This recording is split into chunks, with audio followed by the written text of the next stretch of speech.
예수님의 이름으로 기도드렸습니다. 아멘.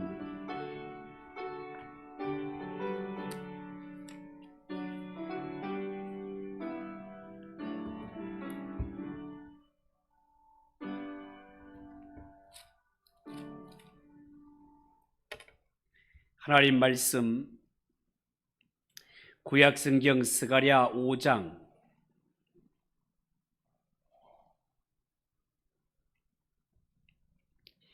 1절에서 11절을 보겠습니다.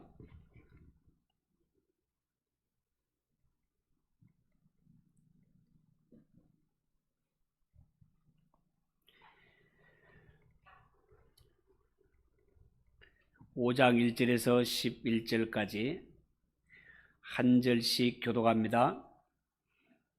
내가 다시 눈을 들어 본즉 날아가는 두루마리가 있더라.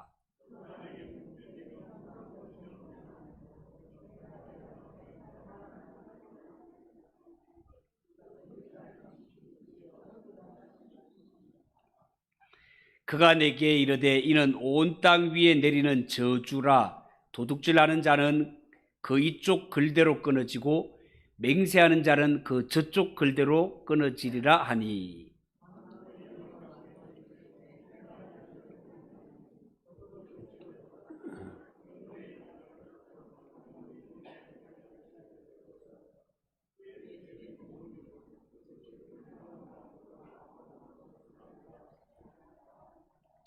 내게 말하던 천사가 나와서 내게 이르되 너는 눈을 들어 나오는 이것이 무엇인가 보라 하기로.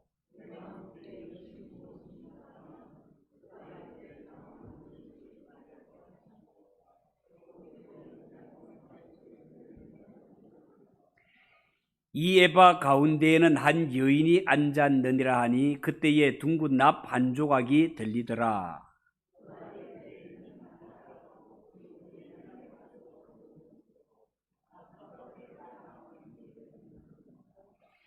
내가 또 눈을 들어 본즉 두 여인이 나오는데 하계 날개 같은 날개가 있고 그 날개에 바람이 있더라. 그들이 그 에바를 천지 사이에 들었기로.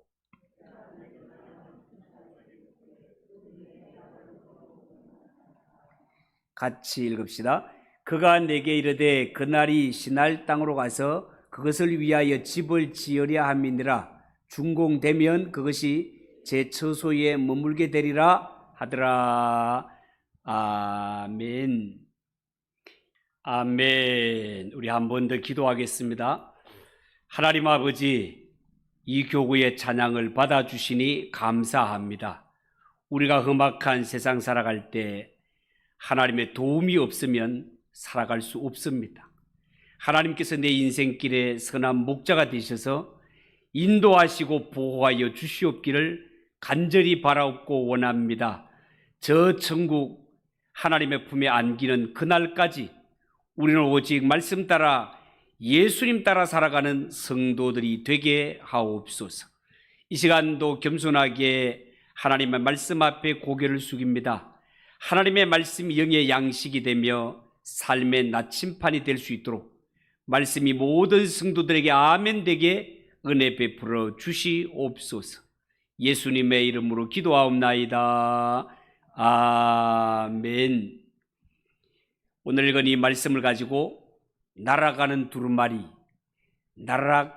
두루마리란 제목으로 말씀을 전하되 1절에서 4절 중심에서 말씀을 전하도록 하겠습니다. 여러분, 스가랴 선지자가 활동했던 당시에 강대국이었던 이 바벨론이 부강한 나라가 될 수 있었던 것은 자기 힘으로 열심히 농사를 짓거나 열심히 장사를 해서 돈을 번 나라가 아니었습니다.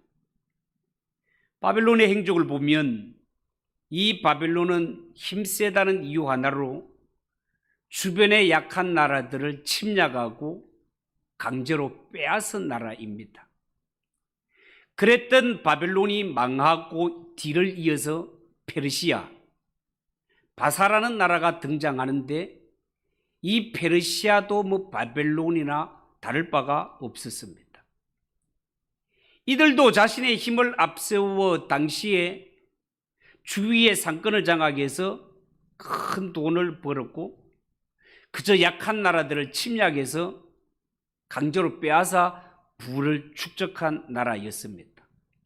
자, 이러다 보니까 세상의 모든 사람들은 열심히 일을 하기보다는 그냥 한탕주의에 빠져서 하나님 앞에 성실하고 정직하게 살려는 자들을 바보 취급하면서 거짓말과 도둑질로 성공한 사람을 오히려 추켜 세우는 이런 세상이 되고 말았습니다.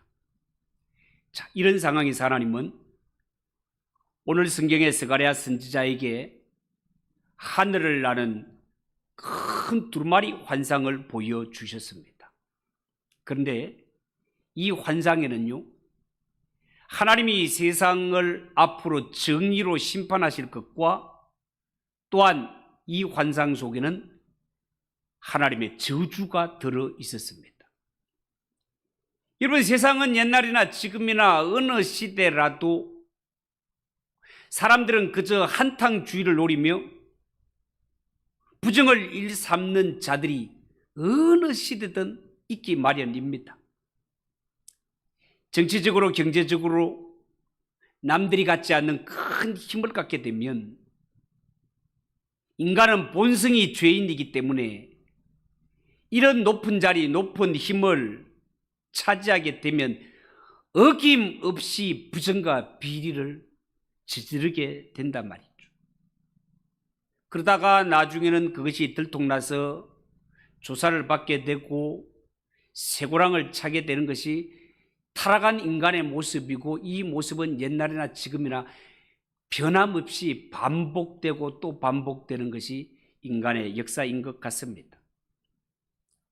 여러분, 우리가 짧은 안목으로 보면 그냥 짧은 인생, 악에게 아첨을 하든지 어쨌든 세상적인 방법을 쓰는 사람들이 빠른 시간 안에 성공하는 것 같지만 절대로 그렇지 않습니다. 결국 모든 일은 하나님의 말씀, 성경의 원리대로 움직여지게 되어 있단 말입니다.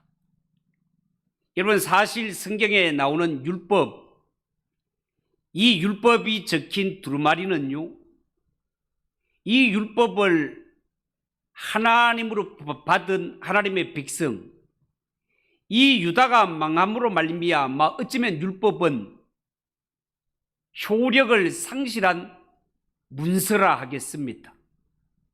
이를테면 박물관에서나 찾아볼 수 있는 골동품으로 여길 수 있는 일이다 말이죠.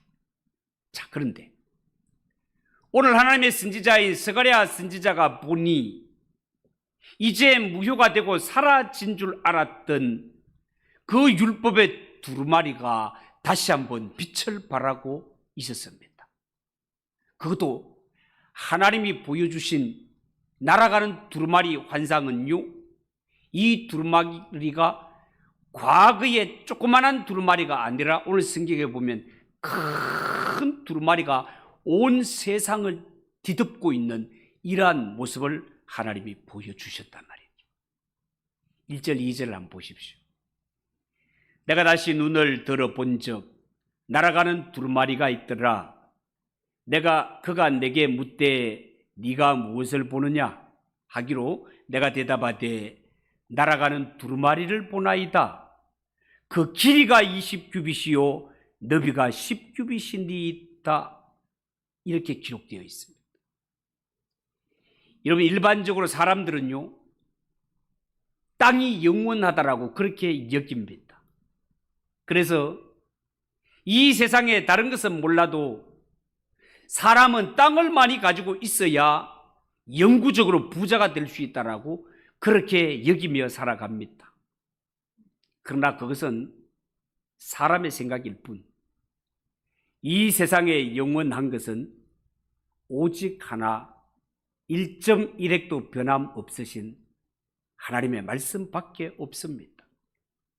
오늘 이 성경에 보면 스가랴 선지자는 하늘을 나는 한 두루마리를 보게 됩니다. 여러분, 이 두루마리는요, 사람의 손에 들고 읽을 수 있는 이런 작은 두루마리가 아니라 오늘 성경의 환상에 나타나는 이 두루마리는 마치 하늘을 나는 양탄자처럼 큰 두루마리였습니다. 그렇지만 이 두루마리는요, 사람이 신나게 타고 다니는 그런 두루마리가 아니었습니다. 3절을 보십시오. 그가 내게 이르되 이는 온 땅 위에 내리는 저주라. 도둑질하는 자는 그 이쪽 글대로 끊어지고 맹세하는 자는 그 저쪽 글대로 끊어지리라. 자, 이런 말이 있습니다. 여러분, 이 두루마리 이 편과 저편에는 글이 기록되어 있었는데요, 이 편에는 이 땅에 살아갈 때 도둑질하는 자에 대한 저주의 계명이 적혀 있고, 저편에는 거짓으로 맹세한 자에 대한 저주의 계명이 기록되어 있었습니다. 다시 말해서 이것은 하나님의 말씀이 기록된 두루마리로, 이 두루마리가 하늘을 날고 있다는 것은 곧 여기에 기록된 대로 하나님은 온 세상을 심판하게 될 것이다, 그런 뜻이 되겠습니다. 여러분, 지금까지 이 바벨론과 페르시아에서 성공한 사람들, 당시에 떵떵거리며 살았던 이 사람들은 모두가 거짓말과 도둑질에 능통한 자들이었습니다. 하나님은 이렇게 정직하지 못한 방법으로 세상에서 출세하고 돈 번 자들, 이런 자들을 마치 이를 잡듯이 다 곤란이어서 하나님의 율법, 하나님의 말씀대로 심판하시는 한편, 하나님 앞에 정직하고 신실하게 살았는 자들을 알아주시고 높여주실 날이 반드시 있다는 것을 하나님의 말씀에 천명해 놓은 것입니다. 여러분, 지난날 이스라엘이 출애굽하기 전에도 이런 일이 있었습니다. 이스라엘 백성들이 애굽에서 종살이할 때, 그때 이 세상은 모두가 애굽의 지배 아래 있었습니다. 애굽 사람들은요, 당시에 거짓말과 도둑질로 이 세상의 모든 좋은 것들은 다 누리며 살고 있었던 반면에, 하나님의 백성이라고 하는 이스라엘 백성들은 애굽의 종으로 붙들려 살면서 온갖 학대를 받으며 비참하게 살아가고 있었습니다. 그러나 모세에게 하나님의 말씀이 임하였고, 모세가 하나님의 말씀을 애굽에 선포했을 때 하나님의 저주가 애굽 땅 위에 임하기 시작했습니다. 모세의 말 한마디, 모세의 입을 통하여 하나님이 맡기신 말씀이 선포되었을 때 그동안 애굽의 풍요를 보장해 주었던 나일강,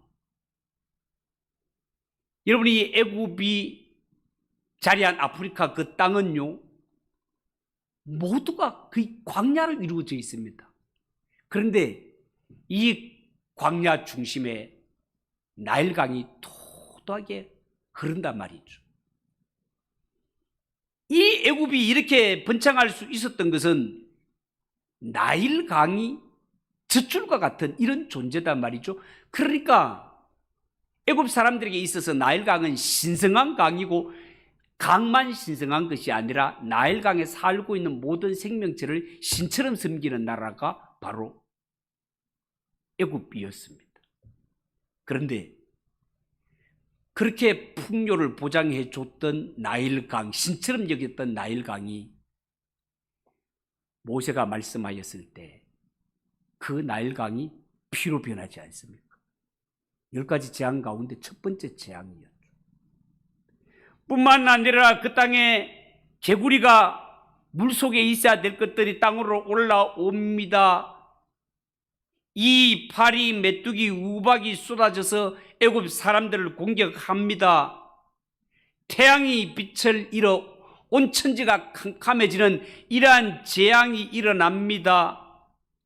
급기야는 애굽 땅에 살고 있는 모든 장자, 바로의 맏아들로부터 해서 짐승의 초태생, 가장 먼저 난 것까지 모조리 죽어버리는 장자 죽음의 엄청난 재앙이 이 땅에 벌어졌습니다.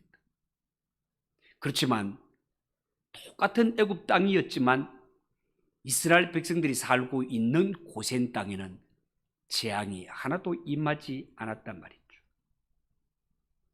온 지역이 슬픔과 애곡에 빠져 있을 때도 이스라엘의 자녀들은 한 명도 죽지 않는 하나님의 지키심과 보호하심이 있었던 것 우리 모두는 잘 알고 있습니다. 여러분, 하나님이 지금 스가랴 선지자에게 이 두루마리 환상을 보여주시는 데는 이런 말씀의 능력을 앞으로 다시 한번 이 세상에 나타내게 하겠다라는 뜻이 담겨져 있습니다.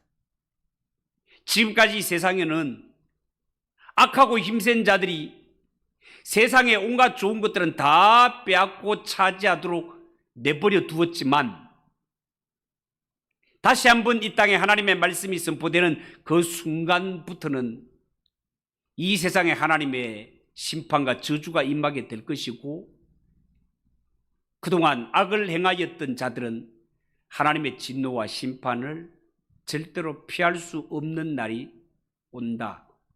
성경은 그렇게 가르쳐 주고 있습니다. 남의 소유를 조금이라도 탐낸 자들, 거짓말해서 출세한 자들 반드시 잡아내서 심판할 것이며, 하나님만 의지하면서 정직하게 진실하게 겸손하게 살아온 자들은 하나님의 특별한 구원을 베푸실 날이 앞으로 온다는 것입니다.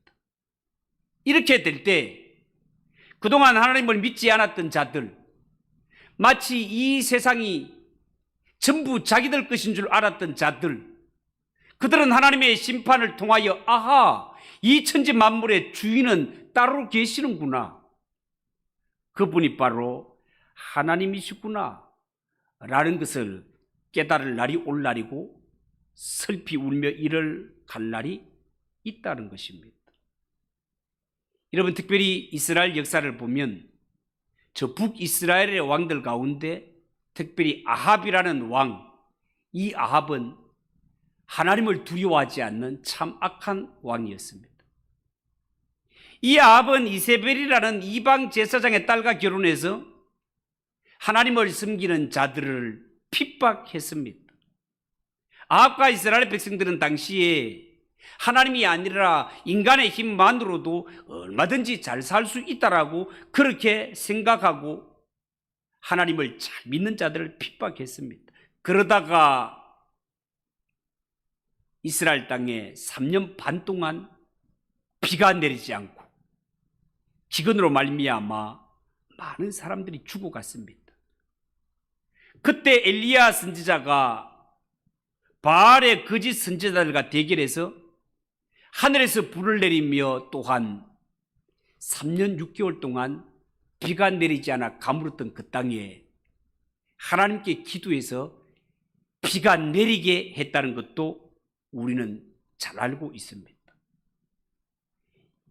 여러분, 지금 이 세상은, 그 속에 우리나라는 여러 면의 어려움을 겪고 있는 것이 사실입니다. 어쩌면 이스라엘이 대기근을 만난 때와 비슷하다 하겠습니다. 많은 회사들이 문을 닫고 있습니다.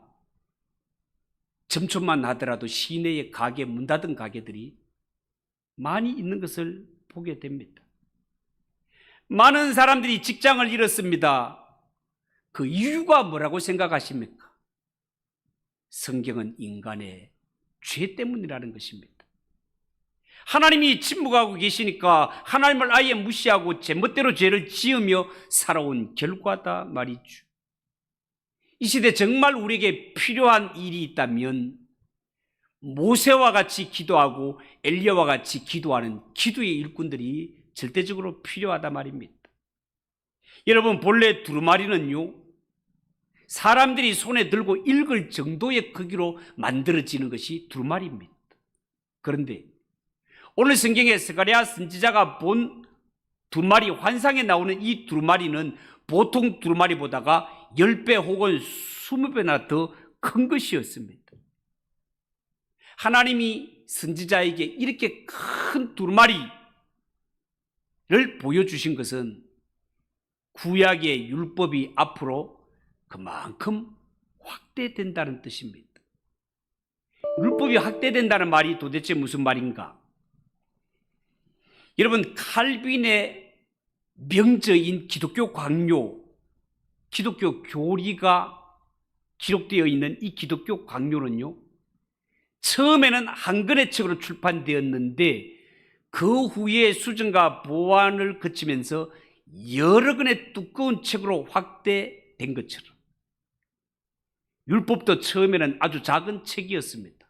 그렇지만 시간이 지나면서 엄청나게 확대되리라는 것을 이 두루마리를 통하여서 우리에게 보여주고 계시다, 그 말입니다. 조금 전에 말했지만 보통 사람들은 이 땅이 영원할 것이라고 생각합니다. 그리고 돈이나 권력은 영원하지는 않지만 돈이나 권력이 사람에게 주는 매력이 크기 때문에 사람들은 이 땅에 살아가면서 이 돈과 권력을 차지하기 위해서 목숨 걸고 경쟁하는 것을 보게 됩니다. 그러나 우리 인생에게 진짜 영원한 것은 말씀드렸지만 하나님의 말씀 외에는 없습니다. 하나님의 말씀 외의 모든 것들은 다 무너질 것이다 말이죠. 그리고 하나님께서는 하나님의 말씀 성경 안에 하나님의 모든 축복을 다 압축해 놓으셨습니다. 그러니 성경은 마치 하늘에 무진장한 이러한 보물을 숨기고 있는 큰 산과 같은 것이 하나님의 말씀이다 말입니다. 이 산을 제대로 파고 들어가서 무진장한 진리를 캐내는 자, 그가 진정 영적으로 육적으로 부자가 될 수 있는 것입니다.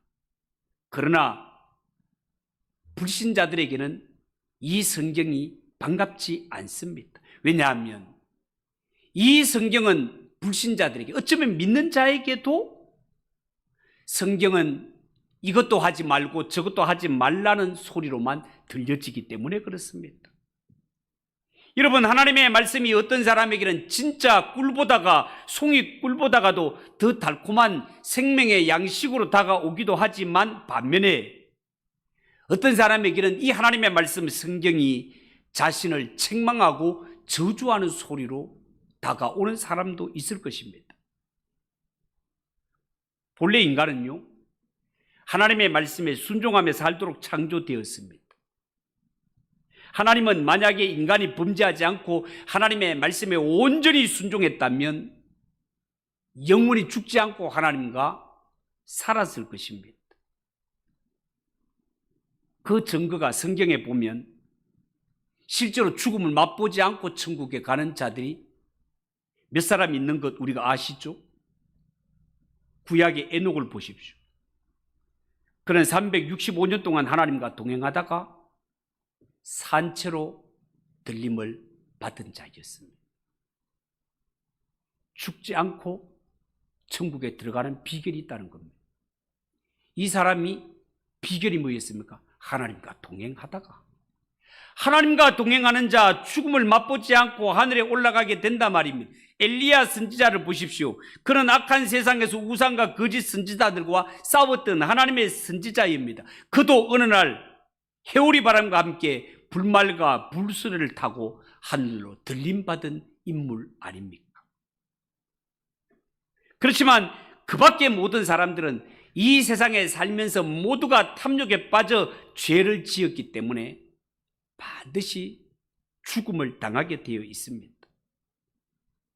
여러분, 사람이 영생에 들어가고 천국에 들어가려면 반드시 탐욕을 이겨야 됩니다. 그렇지만 이 세상에 탐욕을 이길 자 아무도 없습니다. 10계명 가운데 10번째가 담내지 말라 아닙니까? 그런데 사람 가운데 이 땅에 살아가면서 욕심 부리지 않고 살아가는 사람이 어디에 있습니까? 뿐만 아니라 그 욕심을 직접 행동으로 옮기진 않았지만 마음속으로 욕심만 가져도 이미 저질렀다라고 성경은 그렇게 말하고 있지 않습니까? 이러한 하나님의 율법 앞에 스스로 구원받을 수 있는 사람이 누가 있겠냔 말이에요. 여러분, 인간이 안고 있는 문제는 언제나 마음 중심의 하나님 대신 탐욕이 내 주인으로 자리를 잡고 있다는 것입니다. 이처럼 인간은 한평생 탐심을 신으로 섬기면서 이 탐욕에 빠져서 늘 자신만 위해 살아가는 것이 인간의 모습, 죄인의 모습이라는 겁니다. 암만 노력을 해도 사람의 힘으로는 이 탐욕을 이길 수 없습니다.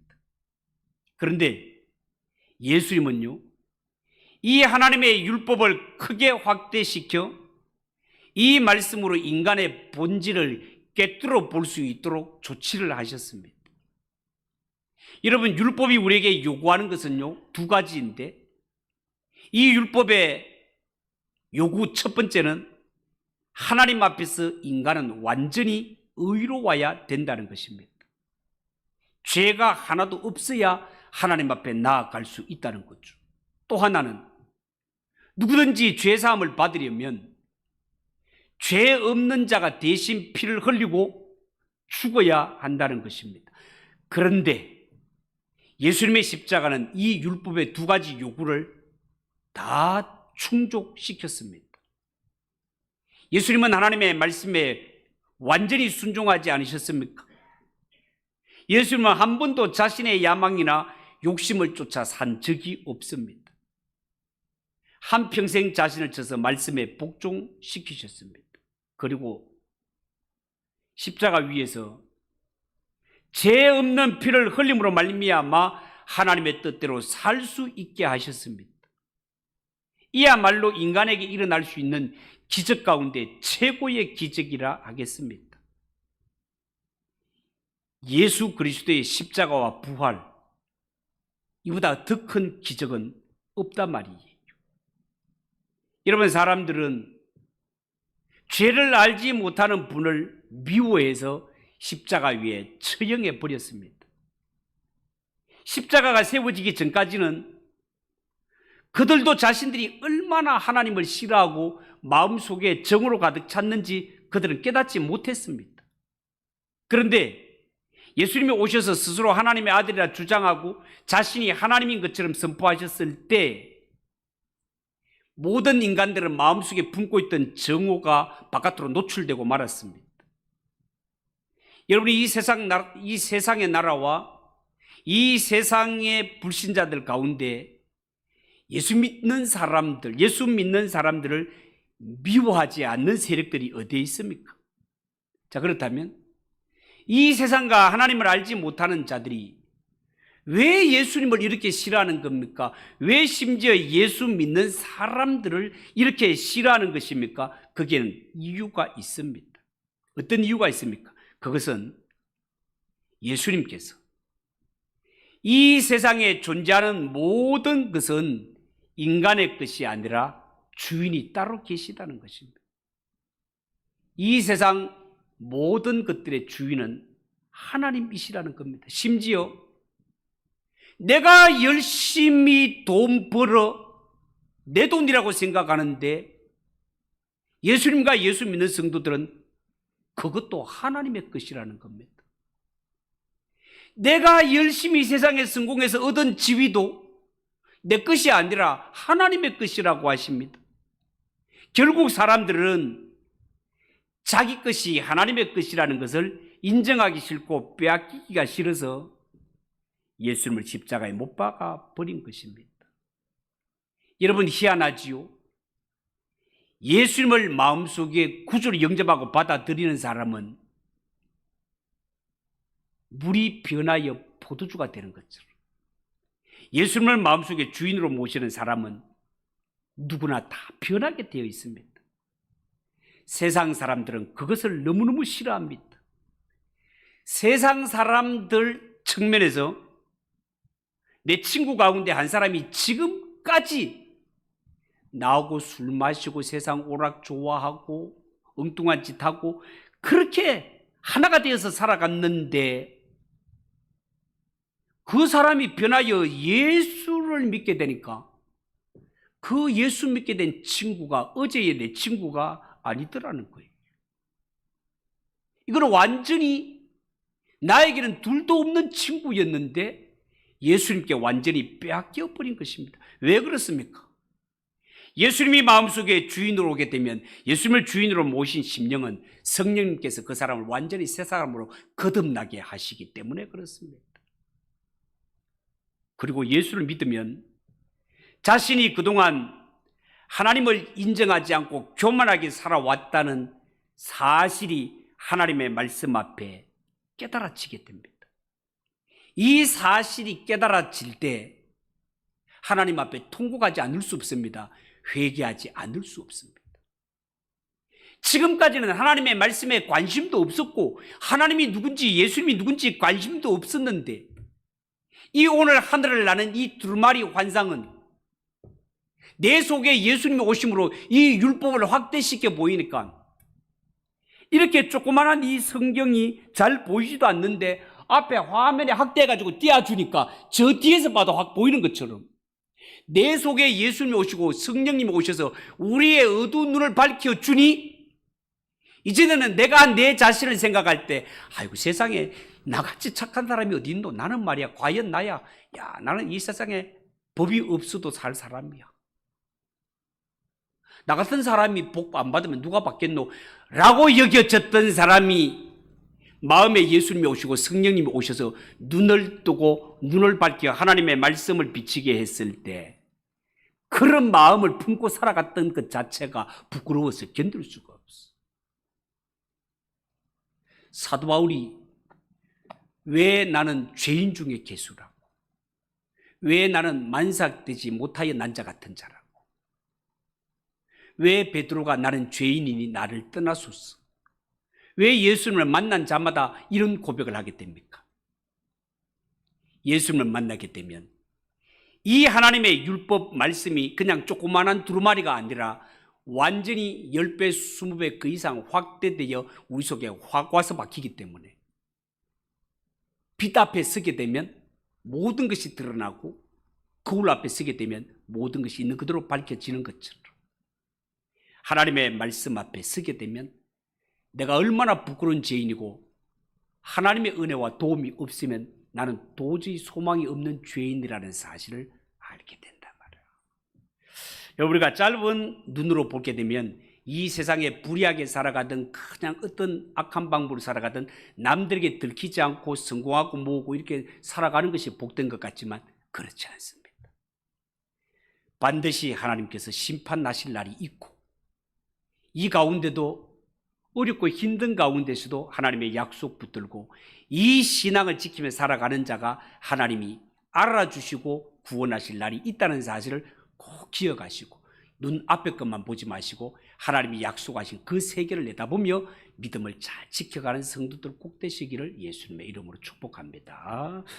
기도하겠습니다. 하나님 아버지 은혜를 감사합니다. 하나님 우리가 정말 예수님 만나지 않고 말씀의 거울 앞에 서지 않을 때는 내가 제일 의로운 것 같고 내가 제일 잘 나가는 사람인 것 같지만 정말 예수님을 만나고 하나님 말씀 앞에 선 자들은 내가 이렇게 죄인이란 말인가 가슴을 치며 회개할 수밖에 없습니다.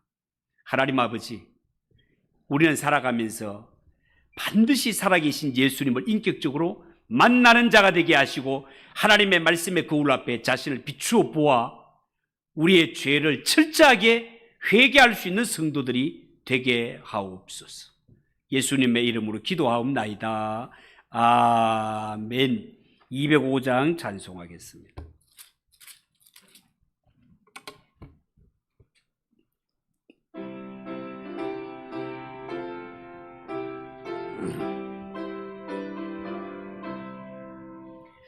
주 예수 크신 사랑 늘 말해 주시오. 나 항상 듣던 말씀 또 들려주시오. 접애지 않는 천국 주 예수 계신 곳 나 밝히 알아듣게 또 들려주시오. 나 항상 듣던 말